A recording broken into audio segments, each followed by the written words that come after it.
So, nandito tayo sa podcast show. May nag-PM pala sa akin, galing pang ibang planeta, na mag-guest dito. Paparating na siya. Let's go! So, ito Uy. na siya. Ayos Ah, magpakilala ka. Ako nga pala si Boy Kuyakoy. O, bakit ka pumunta dito sa akin? Para may ikwento ako sana sa'yo. Sige. Meron akong kwento sana sa'yo. Anong kwento yun? Yung yung matanda. Ano? Hindi siya nakapag-aral, hindi siya nag-grade 1, kinder o ano man. Hindi nakapag-aral. Oh, pero marunong mag-intindi ng English. Paano yun?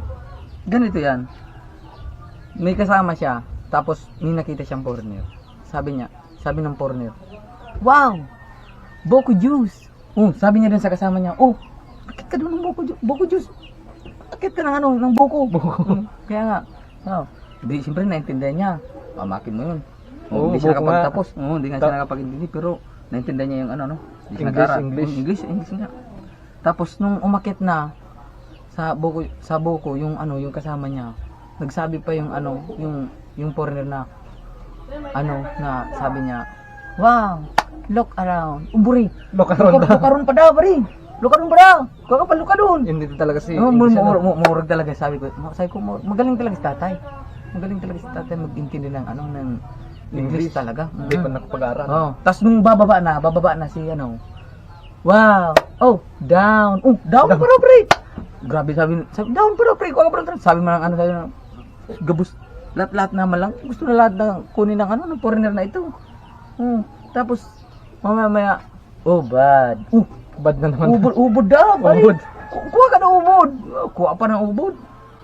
Grabe naman na foreigner niyo, ay. Lahat naman lang. Lahat na lang gustong ubusin eh. Pero yun talaga yung kwento ng tatay talaga. Hindi siya nakapagtapos pero nakakaintindi talaga siya ng English. Doon ako nagtataka. Nakagulat, no? Ano talaga? Mga ganun. Nakagulat dahil hindi nakapag-aral pero English talaga. Doon naiintindihan niya. Naintindihan. Umakin mo yung mga ganun lang. Simpleng bagay na makita mo yung foreigner na makapagsabi na makita ng matanda na magsalita lang yung foreigner. "Wow! Wow. Boko juice!" Oh, pre, agad pero ng boko juice. Yun, siyempre, intindi din niya na. Tapos meron pa akong kwento sa inyo, pre. Siyempre, bago ako Ano pa yan? Siyempre, bago ako napunta rito sa inyo, pre. Alam kong ikaw talaga yun. Yun na to.